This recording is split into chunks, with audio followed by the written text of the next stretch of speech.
Good morning everyone. कल की class में हम लोगों ने ये सीखा था कि पाइथन में किस प्रकार से हम फंडामेंटल बेसिक्स और कॉन्सेप्ट्स पे काम कर सकते हैं। और Python for data science series की आज दूसरी क्लास है।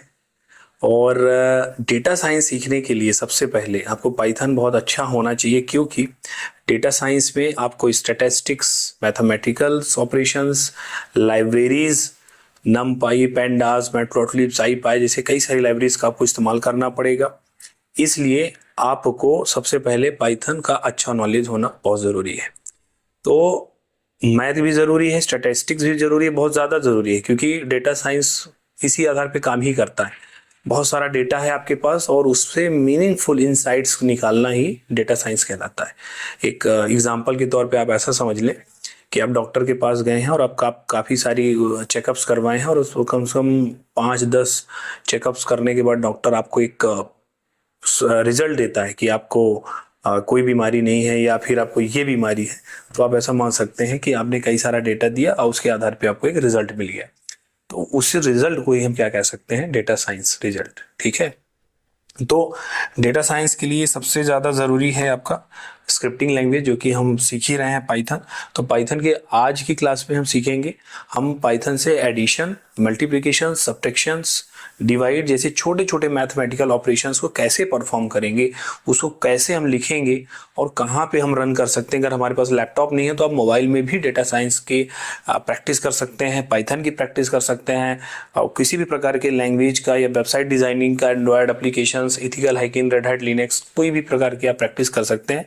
वो भी मैं आपके क्लास के दौरान बताऊंगा कि आप कहाँ पे प्रैक्टिस कर सकते हैं। ठीक है। तो चलिए सबसे पहले हम ये देखते हैं कि अगर हमारे पास एडिशन दिया हुआ है, हमको नॉर्मल एडिशन, अगर मैथमेटिकल एडिशन हो कि हमको 200 प्लस 400 ऐड करना है, तो नॉर्मली हम क्या करते हैं, हम इसको ऐड कर देते हैं और ये हमारा एडिशन हो जाता है। लेकिन अगर हमारा एडिशन कुछ ऐसा हो जाए कि हमको इसको बोर्ड मास रूल्स के अकॉर्डिंग हमको इसको क्या करना है, ऐड करना है, और इसमें कई सारी चीज़ें हमने दे दी हैं, ऐसा आप समझ लें कि ये 500 सीरीज तक चला जाए, तो शायद हमको आपको सॉल्व करने के लिए बहुत सारा समय लग जाए और ये भी कोई 100% एक्यूरेसी मिले, ये भी कोई चांसेस नहीं है। तो यहाँ पे हम क्या करते हैं, एक एक हम क्या बनाते हैं, एक सॉफ्टवेयर बनाते हैं, या आप कह सकते हैं एक प्रोग्राम हम बनाते हैं, जिसकी मदद से ये चीज़ें आपको विद इन अ सेकंड हो जाता है। मीन्स हम उस प्रोग्राम में ऐसा डिजाइन करते हैं कि वो पूरा का पूरा जो रूल है, मैं यहाँ पे एक एग्जांपल ले रहा हूँ बोर्ड मास, इसके जगह पे और भी कुछ भी हो सकता है, आप टेक्नोमेट्री है, इंटीग्रेशन है, या फिर डेटा साइंस की लाइब्रेरीज है। तो उसके लिए मैं आपको बस ये समझाना चाह रहा हूँ कि प्रोग्राम की जरूरत क्यों पड़ती है आपको, या प्रोग्राम के थ्रू हमको काम करने में ईजी क्यों पड़ जाता है बजाय आपको जो ट्रेडिशनल वे है। तो प्रोग्रामिंग की मदद से हम इसको बड़े ईजी प्रकार से, हम बड़ा ईजी वे पे इसको हम क्या कर सकते हैं, कर सकते हैं। चलिए हम देखते हैं कि हम इसको करना है तो कैसे करेंगे। तो पाइथन में सबसे पहले हम एडिशन करते हैं। एडिशन कैसे करेंगे, तो नॉर्मली एडिशन के तौर पे हमको दो वैल्यू की जरूरत होती है। पहली वैल्यू हम ले लेते हैं फॉर एग्जांपल 1000, और सेकंड वैल्यू हम बी में ले लेते हैं 2000। तो हमको क्या करना है, ए और बी को सी के पे प्लस करना है, ए प्लस बी। तो हमने क्या किया, ए की वैल्यू लिया, मतलब ए को वैल्यू हमने असाइन किया, बी पे हमने वैल्यू असाइन किया, और सी पे हमने ए प्लस बी किया। ठीक है। अब ये सारा जो वैल्यू इस पे स्टोर होगा, जो भी एडिशन आएगा वो कहाँ पे जाएगा, सी पे जाएगा, स्टोर होगा। तो लास्ट लाइन पे हम क्या करेंगे, हमको हमारी वैल्यू कहाँ स्टोर है, सी में, तो लास्ट लाइन में हम क्या करेंगे, प्रिंट सी। तो ये वैल्यू कहाँ पे आएगी, यहाँ पे। तो जब आप इस प्रोग्राम को रन करेंगे, जैसे मैंने कहा कि आप रन कहाँ कर सकते हैं, तो आप इसको VS कोड पे रन कर सकते हैं, आप इसको ऑनलाइन एडिटर पे रन कर सकते हैं। आप गूगल पे जाएंगे, आप उसमें टाइप करेंगे ऑनलाइन पाइथन एडिटर, तो आपको ढेर सारे ऑनलाइन पाइथन एडिटर मिल जाएंगे, प्रोग्रामिंग के मिल जाएंगे। MSc.tex एक बार हमारी वेबसाइट पे भी आप रन कर सकते हैं, या नॉर्मल आप अपने सिस्टम पे भी एडिटर को इंस्टॉल करके भी आप उसको रन कर सकते हैं। ठीक है। तो इसको रन करने के बाद जो आपको आउटपुट आएगा, अभी तो मैं सिर्फ प्रोग्राम आपको बता रहा हूँ, एक सीरीज होने के बाद फिर मैं इसके प्रैक्टिकल्स आपको डायरेक्ट यहीं पे दिखाऊंगा और उसको रन करके भी आपको दिखाऊंगा कि कैसे आप रन करेंगे। तो इसका आउटपुट क्या आएगा, जो दोनों का प्लस होगा आपको 3000 ऐसा आ जाएगा। लेकिन इसके आगे कुछ लिखा नहीं रहेगा, ना पीछे कुछ लिखा रहेगा, ना कुछ इधर लिखा रहेगा, क्योंकि हमने कोई मैसेज दिया नहीं है।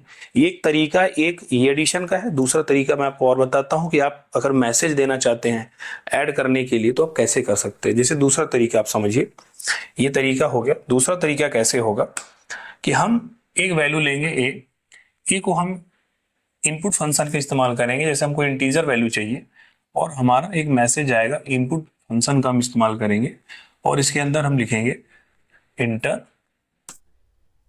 हमने लिख दिया first value, inter first value means आपको यहाँ पे पहली वैल्यू देना है। दो यहाँ पे ब्रैकेट है तो यहाँ पे हमने दो ब्रैकेट्स को क्लोज कर दिया।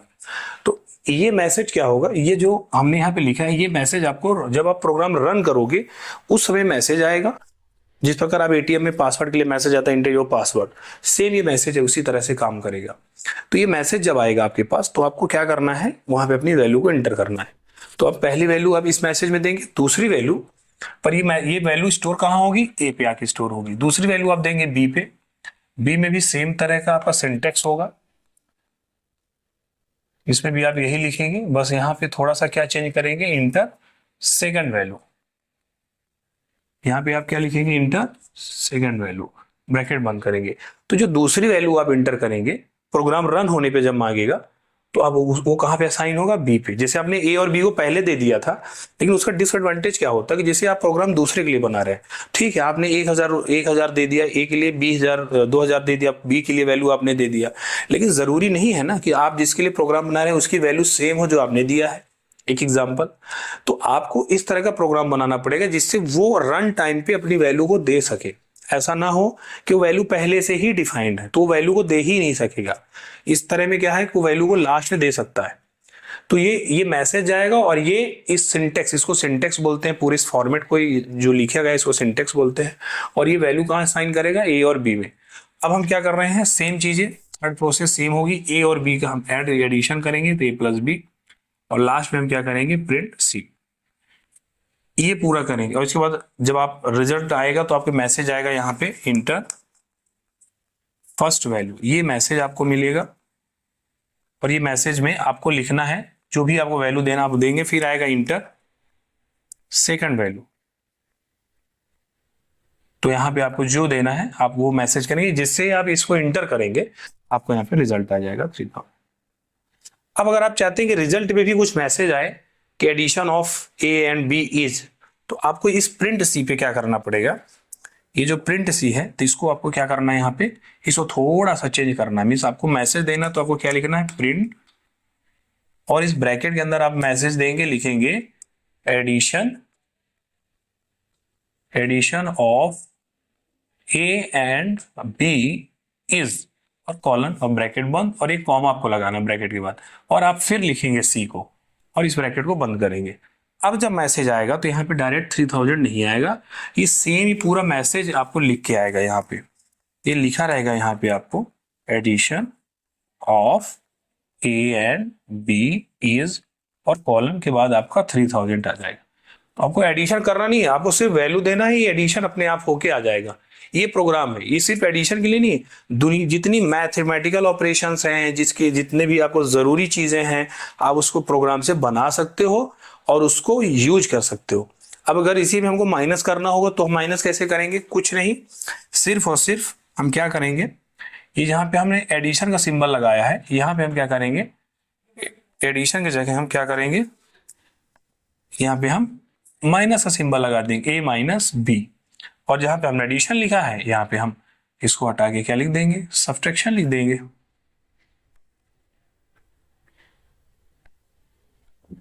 यहाँ पे हम क्या करेंगे, सब्ट्रैक्शन लिख देंगे, बस कुछ नहीं। अब अगर हमको मल्टीप्लीकेशन करना है तो कुछ नहीं, आपको यहाँ पे सिर्फ सिर्फ मल्टीप्लाई सिंबल लगाना है। डिवाइड करना है तो आपको यहाँ पे स्लैश, आपको डिवाइड लगाना, लेकिन फॉरवर्ड स्लैश लगाना है। ये आपका बैकवर्ड स्लैश है, ये आपका फॉरवर्ड स्लैश है। बैकवर्ड स्लैश मतलब आप पीछे की तरफ गिर रहे हैं तो ये बैकवर्ड स्लैश हो गया, आगे की तरफ गिर रहे हैं तो आप फॉरवर्ड स्लैश होगा। याद करने के लिए आप इसको रख सकते हैं, है ना। तो फॉरवर्ड स्लैश आप लगाएंगे, यहाँ पे बैकवर्ड स्लैश नहीं लगाएंगे, तो ये आपका डिवाइड हो जाएगा। बस यहाँ पे भी आपको लिख देना है, डिवाइड लिख देना है। तो हमने क्या देखा, एडिशन के लिए हमको एडिशन साइन, सब्ट्रैक्शन के लिए सब्ट्रैक्शन साइन, मल्टीप्लिकेशन के लिए एस्ट्रिक यूज करना है, जो कि मैंने बताया एस्ट्रिक इसे बोलते हैं। आपको ये नहीं यूज करना मल्टीप्लिकेशन के लिए, इसे यूज करना है ना, ये गलत हो जाएगा। और डिवाइड के लिए हमको फॉरवर्ड स्लैश का इस्तेमाल करना है। बाकी सारा सिंटेक्स सेम रहेगा। जो यहाँ पे आपको डिवाइड लिखना है तो डिवाइड करना लिखना है, एडिशन कर रहे हैं तो एडिशन लिखेंगे, सब्ट्रैक्शन कर रहे हैं सब्ट्रैक्शन लिखेंगे। बाकी आपको ये बेसिक अरिथमेटिक ऑपरेशन इसी तरह परफॉर्म करना है। तो आज की क्लास में इतना ही। कल की क्लास में हम और भी नई चीजें सीखेंगे। इसके आगे की क्लास चलती रहेगी। जैसे ही आपका पाइथन का बेसिक कंप्लीट होगा, हम डायरेक्ट मशीन लर्निंग और डेटा साइंस की लाइब्रेरीज में आ जाएंगे और उसको कैसे यूज करके आप डेटा साइंस ऑपरेशंस परफॉर्म करेंगे उस पर चर्चा करेंगे। इसके बाद एआई पे कैसे काम करेंगे।